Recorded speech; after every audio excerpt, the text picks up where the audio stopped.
Welcome back to the deep dive. When we talk investments, it's crucial to remember one thing right off the bat. There's really no such thing as a perfect security.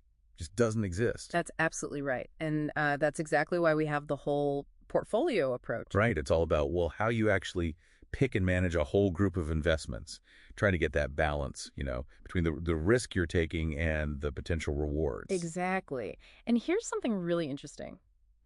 By combining different assets smartly, you can often lower the overall risk of your portfolio and get this sometimes without even lowering your expected return. Okay, so diversification doing its magic there. Pretty much. It's a powerful tool. Okay, let's unpack this a bit more.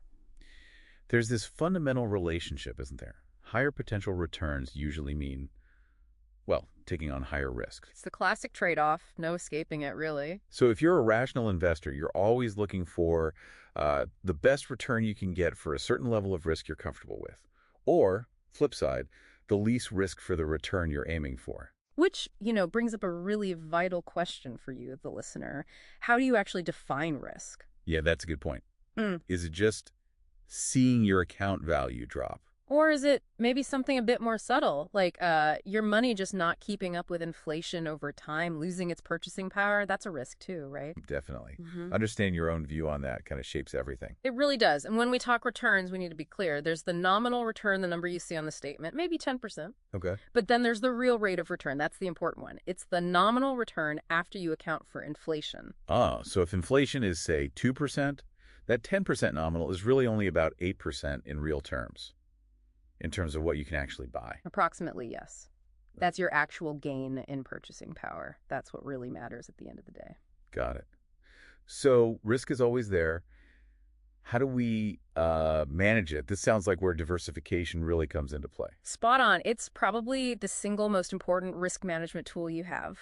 So even though the portfolio's total risk is linked to the individual bits inside it. Right. But the amazing thing is, some types of risk can be seriously reduced, even almost eliminated, just by spreading things out. How does that work? What are the types? Well, think about it like this. There's systematic risk, sometimes called market risk. This is the big stuff, like the whole economy taking a hit or the entire stock market falling. It's stuff you can't really dodge no matter how diversified you are. Pretty much. It affects almost everything. But then there's non-systematic risk. That's specific risk. Like something happening to just one company. Yeah. Or one particular industry. Exactly. A bad earnings report for one stock, or maybe a new regulation hits just one sector, that kind of risk. You can dilute it, often quite significantly, by not putting all your eggs in that one specific basket. Okay, that makes sense. Spread it out. And we have ways to measure this, right? I hear about beta a lot. Yeah, beta's a common one. It tells you how much a stock or even a whole portfolio tends to move compared to the overall market, right? So a beta of 1.0 basically means it moves in lockstep with the market. And higher than 1. Means it tends to swing more, both up and down, more volatile than the market average. And less than 1 is, well, generally less volatile, more stable. Correct. So if, say, the main market index, like the S&P TSX Composite, goes up 10%, a fund with a beta of 1.3 might be expected to go up around 13%. Gives you a sense of its sensitivity. Okay, and what about correlation? That sounds important for diversification too. Oh, absolutely crucial. Correlation measures how the returns of two different investments move together, or not together. So if two things always move up and down at the exact same time? That's perfect positive correlation, like maybe two gold mining stocks. Combining them doesn't really reduce your risk much because they react similarly to the same factors. But what if they move differently? Now you're talking. The less correlated they are, the less they move in sync, the better the diversification benefit. The ideal, though it's super rare in reality, is perfect negative correlation. Where one goes up exactly when the other goes down. Precisely. Imagine, say, an airline stock and maybe a long-distance bus company stock. If one benefits when the other suffers, combining them could theoretically smooth out the ride entirely.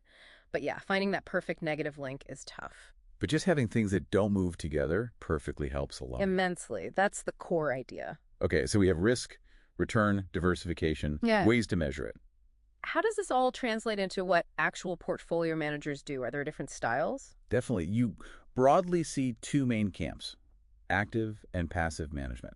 Active is trying to beat the market. Essentially, yeah. Active managers believe they can pick winners or time the market shifts.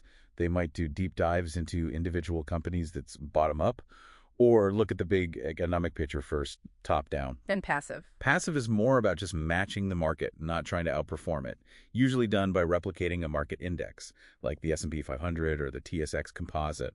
Think index funds or ETFs. It's often called indexing or just buy and hold. The idea is that consistently beating the market is really hard and costly.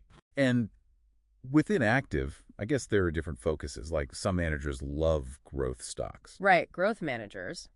They're looking for companies with strong earnings potential, often reinvesting profits rather than paying dividends, can be more volatile, aiming for capital gains. Versus value managers. Yeah, they hunt for stocks they think are underpriced by the market, maybe looking at low price to earnings ratios, higher dividend yields, often seen as a bit less volatile. And sometimes you hear about sector rotation. That's a top-down active style. Managers try to predict which industry sectors will do best based on the economic cycle and shift money accordingly. Can involve more frequent trading. Okay, and quickly, what about managing bonds, fixed income? Similar principles, different levers. Fixed income managers look at term to maturity. Are they holding short-term or long-term bonds? They manage credit quality, balancing the higher yields of riskier corporate bonds against the safety of government bonds. And a big one is interest rate anticipation. Trying to predict where rates are going. Exactly. If they think rates will rise, which hurts bond prices, they might shorten the portfolio's duration, make it less sensitive. If they expect rates to fall, they might go longer. Wow, okay. So lots of layers there. But understanding these core ideas, risk, return, diversification, the different manager approaches it, really does put you in a better position as an investor. Absolutely. This deep dive hopefully shows it's about building an approach, a portfolio, that genuinely fits you and your goals. So as we wrap up, here's something for you to think about. Considering everything we've touched on, defining risk, seeking real returns, the power of diversification, these active versus passive styles, what blend of these concepts feels most comfortable, most right for your own investment journey ahead?